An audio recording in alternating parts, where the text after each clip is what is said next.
Doubtnut app पे होगा आपके सभी मैथ, केमिस्ट्री, फिजिक्स और बायोलॉजी डाउट का सफाया। बस अपने क्वेश्चन की फ़ोटो खींचो, उसे क्रॉप करो और सबमिट करो और 3 सेकंड के अंदर उसका वीडियो सॉल्यूशन पाओ।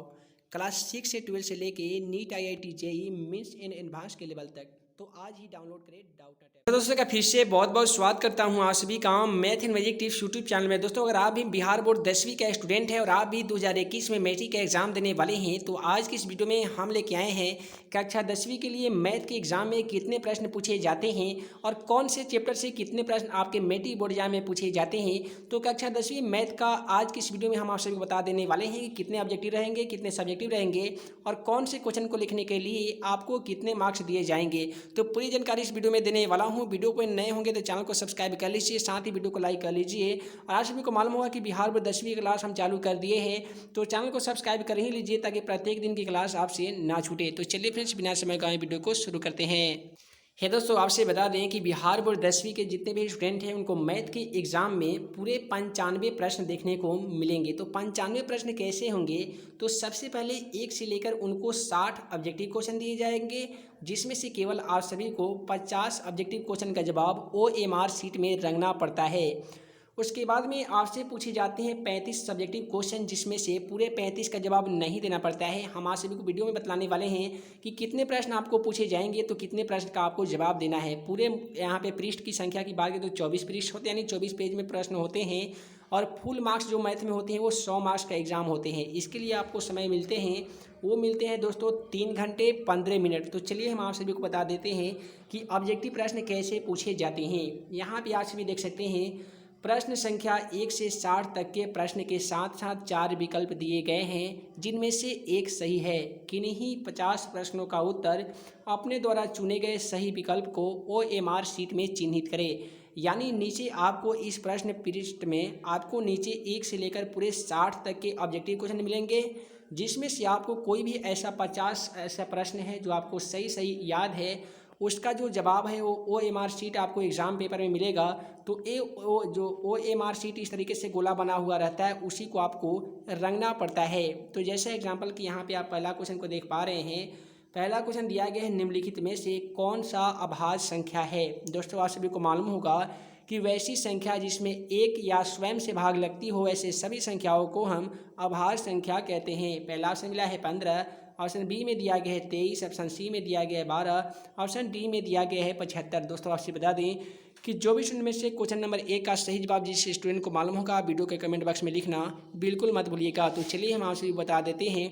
यहाँ तक तो क्लियर हो गया होगा कि 1 से लेकर 60 तक आपको ऑब्जेक्टिव प्रश्न पूछे जाएंगे, जिसमें से केवल आपको 50 सही प्रश्न का जवाब देना होगा, वो भी OMR शीट में रंगना होगा। बहुत सारे स्टूडेंट ऐसे सोचने लगते हैं कि मान लेते हैं 1 से लेकर 60 तक के क्वेश्चन दिए जाते हैं, तो क्या हम 1 से लेकर 50 तक ही क्वेश्चन का आंसर बनाएंगे? तो जी ऐसा बिल्कुल नहीं है। आपको 1 से 60 के बीच में 50 कोई भी प्रश्न कोई भी नंबर में हो सकता है, उसमें से आपको केवल 50 नंबर का क्वेश्चन खोजना है। ऐसा नहीं कि 1 से लेकर 50 तक, 1 से लेकर 50 तक नहीं, 1 से लेकर 60 तक के बीच में 50 कोई भी प्रश्न आपको याद हो जो आपको सही लगता है कि हम ये बना सकते हैं, उसी का सही जवाब आपको OMR शीट में भरना है। तो चलिए हम आपसे बता देते हैं कि सब्जेक्टिव प्रश्न कौन कौन से चैप्टर से पूछे जाते हैं तथा सब्जेक्टिव क्वेश्चन कितने पूछे जाते हैं और आपको कितने का जवाब देना पड़ता है दोस्तों। तो जैसा कि आज समय वाले स्क्रीन में देख पा रहे हैं, लघुत्तरीय प्रश्न यानी शॉर्ट आंसर टाइप क्वेश्चन यहाँ पे बोला जा रहा है कि 1 से लेकर 27 तक लघुत्तरीय प्रश्न है। इनमें से किन्हीं 15 प्रश्नों का ही उत्तर प्रत्येक प्रश्न के लिए 2 अंक निर्धारित हैं। दोस्तों 2020 से काफ़ी ही पैटर्न आसान कर दिया गया है बिहार बोर्ड का, जिसमें बहुत सारे स्टूडेंट अगर थोड़ा भी अगर आप तैयारी कर लेते हैं ना, तो बिहार बोर्ड 10वीं के रिजल्ट में आप अच्छे खासे मार्क्स से पास हो सकते हैं। देखिए यहाँ पे आपको सबसे बड़ी खुशखबरी क्या मिलने वाली है कि 1 से लेकर आपको मैट्रिक एग्जाम के मैथ वाले एग्जाम में 1 से लेकर आपको 27 तक प्रश्न देखने को मिलेंगे। अब क्या करना होगा आपको कि 1 से लेकर जब 27 तक प्रश्न मिलेंगे तो क्या 1 से लेकर 27 तक का जवाब देना है? बिल्कुल ऐसा नहीं है। दोस्तों आपसे बता दें कि 1 से लेकर 27 तक प्रश्न पूछे जाएंगे, जिसमें से आपको 1 से लेकर 27 के बीच में कोई भी ऐसा प्रश्न है जो आपको याद हो, केवल 15 प्रश्न खोज लेना है और 15 प्रश्न का ही जवाब आप अपने उत्तर पुस्तिका में भरेंगे।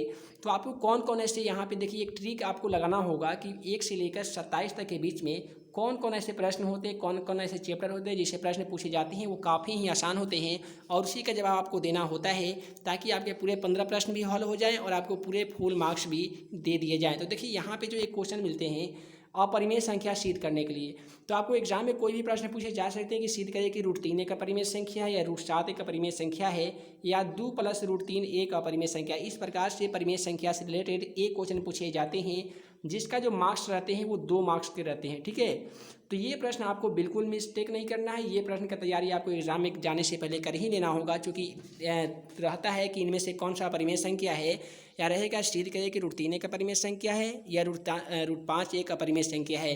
तो ऐसे सवाल 100% एक क्वेश्चन रहते हैं जो 2 मार्क्स से होते हैं। तो इस पर हम ऑलरेडी वीडियो बना दी हैं और आगे आने वाले समय में आप कक्षा 10वीं का मैथ का चैप्टर वाइज सॉल्यूशन आप मेरे चैनल पे देख पाएंगे। तो आपको ऐसे प्रश्न को बिल्कुल मत छोड़ना है, ये प्रश्न आपको बना लेना है। उसके बाद में आप यहाँ पे देखिए द्विघात समीकरण से क्वेश्चन पूछे जाते हैं। दिया गया द्विघात सूत्र का प्रयोग करके समीकरण x² - 4x - 1 = 0 को हल निकाले। तो आपको क्या करना होगा कि सबसे पहले आपको निकालना पड़ता है d का मान, और d के लिए एक फार्मूला होता है, वह होता है b² - 4ac। इस पर आपको हल का लेना होता है। उसके बाद में द्विघाती सूत्र का एक मूल का फार्मूला होता है -b + -√d/2a। तो यही फार्मूला का यूज़ करके आपको इस क्वेश्चन को हल करना पड़ता है। इस पर भी हम ऑलरेडी वीडियो बना चुके हैं और आगे आने वाले समय में इस वीडियो में जितना भी हम क्वेश्चन ले रहे हैं सभी का सलूशन आप मेरे चैनल पे देख सकते हैं। उसके बाद में जो सवाल रहते हैं वो AP से रहते हैं, यानी समांतर श्रेणी वाले चैप्टर से रहते हैं, वो भी आपको 2 मार्क्स के क्वेश्चन रहते हैं।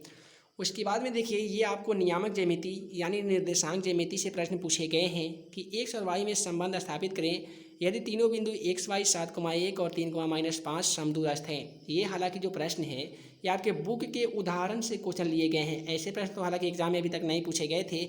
क्वेश्चन इस प्रकार से पूछे जाते हैं कि x अक्ष पे वह बिंदु ज्ञात करें जो 7,1 और 3,5 से समदूरस्थ हैं। तो ऐसे प्रश्न को भी आपको तैयारी अच्छी तरीके से कर लेना होगा।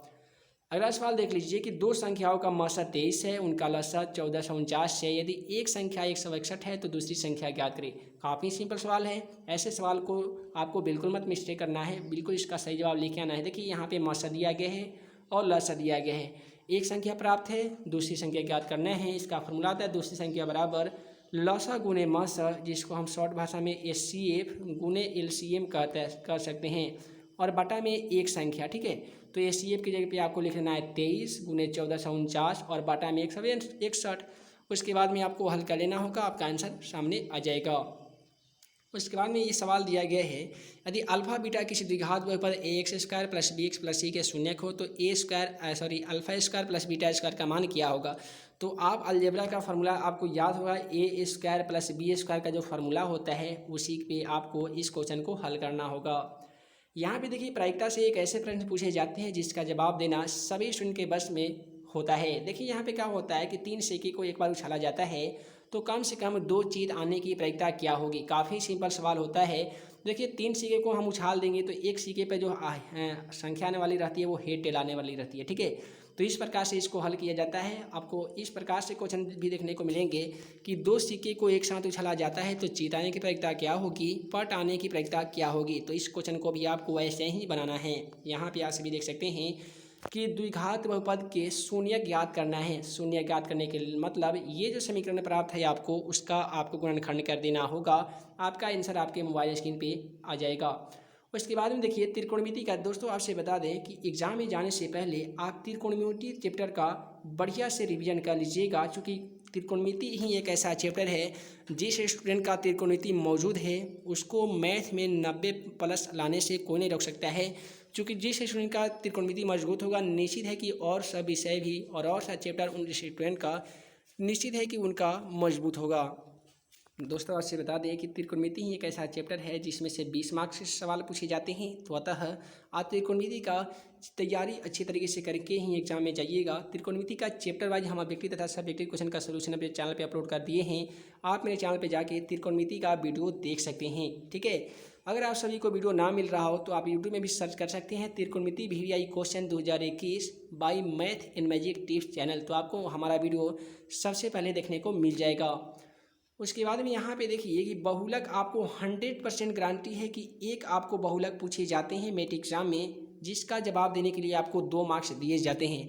तो बहुलक का भी आपको तैयारी कर लेना होगा, उसके साथ साथ आपको माध्य भी आएगा और माध्यक भी आएगा। तो माध्य, माध्यक, बहुलक ये तीनों ऐसे विषय हैं जिसमें से 100% सवाल है कि 2 मार्क्स वाले प्रश्न एक एक प्रश्न पूछे जाते हैं।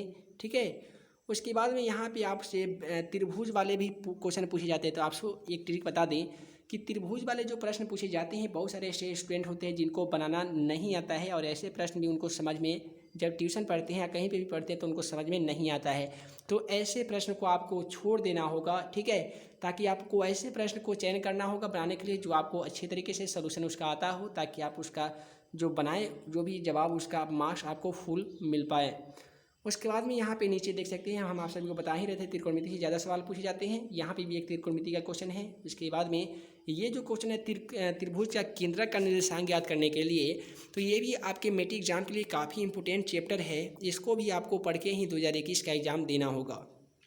आपको सबसे पहले दूरी ज्ञात करना, त्रिभुज का क्षेत्रफल ज्ञात करना, उसके बाद में विभाजन फार्मूला पे भी हल करना, उसके बाद में के का मान ज्ञात करना त्रिभुज के केंद्र के साथ साथ। उसके बाद में आप सभी को विभाजन का जो फार्मूला होता है, ये 3 ऐसे क्वेश्चन पे आपको एग्ज़ाम में आपको करीब 10 मार्क्स के क्वेश्चन उसमें से पूछे जाएंगे। नियामक ज्यामिति यानी निर्देशांक ज्यामिति, तो उस चैप्टर का भी आप अच्छी तरीके से तैयारी कर लीजिएगा। देखिए कितना सिंपल क्वेश्चन पूछ दिया है। यहाँ पे देखिए 0.16 पे रेखरीन है, कॉपी बटा क्यू के रूप में बदले, ये आपको 2 मार्क्स के दिए गए हैं। तो ये जो हालांकि क्वेश्चन है ये 9th क्लास में आप सभी को पढ़ना है, पी बटा क्यू के रूप में ज्ञात करने के लिए। तो बहुत ही सिंपल है। तो ऐसे प्रश्न को भी आपको हल करके ही जाना होगा, क्योंकि एग्जाम में आप सबको देखिए यहाँ पे सबसे सिंपल सवाल एक हमेशा पूछे जाने वाला प्रश्न कि एसीएफ ज्ञात करने के लिए आपको प्रश्न कुछ भी हो सकता है, लेकिन यहीं आपसे बोला जाएगा कि एसीएफ ज्ञात करें यानी मशक ज्ञात करें। तो आप सभी को जो मैथ का जो पहला चैप्टर है कक्षा 10वीं का मैथ का पहला चैप्टर, उसी में एसीएफ ज्ञात करने का हम ऑलरेडी सिखा चुके हैं। जो भी वीडियो नहीं देखे होंगे चैनल पर जाकर देख सकते हैं। तो आप सभी को एसीएफ ज्ञात करना यानी मशक ज्ञात करना सीख कर ही एग्जाम देने जाना होगा। उसके बाद में यहाँ पे देख लीजिए एक और मान ज्ञात करने के लिए त्रिकोणमिति का क्वेश्चन आ गया है। उसके बाद में ये जो क्वेश्चन है कि एक अर्धगोले का वक्र पृष्ठ का क्षेत्रफल ज्ञात करें जिसका व्यास जो है वो 14 सेमी है। तो ये जो क्वेश्चन है ये कहाँ से है दोस्तों, तो ये क्षेत्रमिति से क्वेश्चन लिया गया है। उसके बाद में यहाँ पे भी जो क्वेश्चन है ये त्रिभुज से लिया गया है। ये देखिए फिर से एक त्रिकोणमिति का क्वेश्चन आ गया है, ये नियामक ज्यामिति का क्वेश्चन आ गया है। उसके बाद में फिर त्रिभुज का क्वेश्चन है। यहाँ पे आप सभी देख सकते हैं कि एक पासे को फेंका जाता है। देखिए यहाँ पे फिर आ गया ना प्रोबेबिलिटी यानी प्रायिकता का क्वेश्चन। उसके बाद में यहाँ पे एक वृत्त के चतुर्थांश का क्षेत्रफल ज्ञात करें जिसका परिमाप 25 सेमी है। ये जो आपका सवाल है ये क्षेत्रमिति से लिया गया है। तो ऐसे प्रश्न को आपको बिल्कुल मिसयूज नहीं करना है। ये सभी प्रश्न को तैयारी करके ही आपको एग्ज़ाम देने जाना चाहिए। यहाँ पे हम बात करते हैं 5 मार्क्स वाले प्रश्न की। तो यहाँ पे आप सभी देख सकते हैं दीर्घोत्तरीय प्रश्न लॉन्ग टाइप आंसर क्वेश्चन। यहाँ पे देख सकते हैं प्रश्न संख्या 28 से 35 तक की दीर्घोत्तरीय प्रश्न है। इनमें से किन्हीं 4 प्रश्नों को ही उत्तर दे। प्रत्येक प्रश्न के लिए आपको 5 अंक निर्धारित किए गए हैं। दोस्तों काफ़ी ही इंपॉर्टेंट होता है ये 5 अंक वाले प्रश्न। देखिए क्या है कि 28 से लेकर पूरे 35 तक यानी पूरे 8 क्वेश्चन दिए जाएंगे 5 मार्क्स वाले। 8 क्वेश्चन में से केवल आपको 4 प्रश्न का जवाब देना होगा और प्रत्येक प्रश्न के लिए आपको 4 मार्क्स दिए जाएंगे। ठीक है, तो यहाँ पे देख सकते हैं ये यहाँ पे 28, 29, उसके बाद 2 यहाँ पे हो गया, 2 यहाँ पे 4 प्रश्न हो गया। ठीक है, उसके बाद में यहाँ पे 5, ये 6 हो गया और नीचे भी यहाँ पे एक 7 एक 8 हो गया। तो 8 आपके 5 मार्क्स वाले प्रश्न पूछे जाते हैं जिनमें से आपको केवल 4 प्रश्न का जवाब देना पड़ता है और उसके लिए आपको प्रत्येक क्वेश्चन के लिए 4 मार्क्स निर्धारित किए गए हैं। तो यहाँ पे सबसे पहले आपसे बता दें कि ग्राफ खींचने के लिए एक प्रश्न तो 100% आपको मैट्रिक एग्जाम में देखने को मिलेगा ग्राफ खींचने के लिए। तो ग्राफ खींचना काफ़ी ही आसान होता है। इसमें हम ऑलरेडी वीडियो बना दिए हैं जिस पर बहुत सारे 2-3 लाख स्टूडेंट उस वीडियो को देख चुके हैं। तो उस वीडियो को नहीं देखे होंगे तो आप लिख भी सकते हैं कि ग्राफ का भी question by math and magic tips channel पे लिखिएगा या यूट्यूब पे सर्च कीजिएगा तो आप मेरा वीडियो देख पाइएगा। उसके बाद में आपसे बता दें कि ऊंचाई दूरी एक चैप्टर होता है हाइट एंड डिस्टेंस त्रिकोणमिति का अनुप्रयोग वाले चैप्टर, उसमें से भी एक ऐसे प्रश्न पूछे जाते हैं जो से बनाने के लिए आपको 5 मार्क्स दिए जाते हैं। तो मीनार वाले एक ऐसे क्वेश्चन होते हैं जो हमेशा एग्जाम में पूछे जाते हैं। तो इस प्रश्न को भी अच्छी तरीके से तैयारी करके ही आपको एग्ज़ाम देने जाना चाहिए। अगला सवाल क्वेश्चन नंबर 30 में दिया गया है, सिद्ध करें कि वृत्त के 2 समांतर रेखाओं के सर्व स्पर्श बिंदुओं को मिलाने वाली रेखाखंड वृत्त से होकर गुजरती है।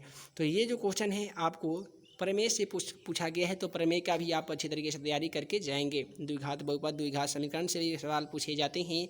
यहाँ पे देखिए काफ़ी सिंपल और काफ़ी इंपॉर्टेंट, ये आपको त्रिकोणमिति का तो हम पहले ही बता दिए हैं। त्रिकोणमिति का अच्छी तरीके से तैयारी करने के बाद ही आपको एग्जाम देने जाना चाहिए।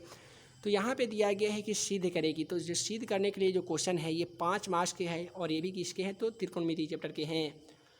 उसके बाद में यहाँ पे देखिए एक महावृत्त बिंदु P से त्रिज्या एक केंद्र O वाले वृत्त पर खींची गई दो स्पर्शरेखा के बीच का कोण 60 डिग्री है, तो OP की लंबाई गई। ये दोस्तों आपसे रचना पूछा गया है।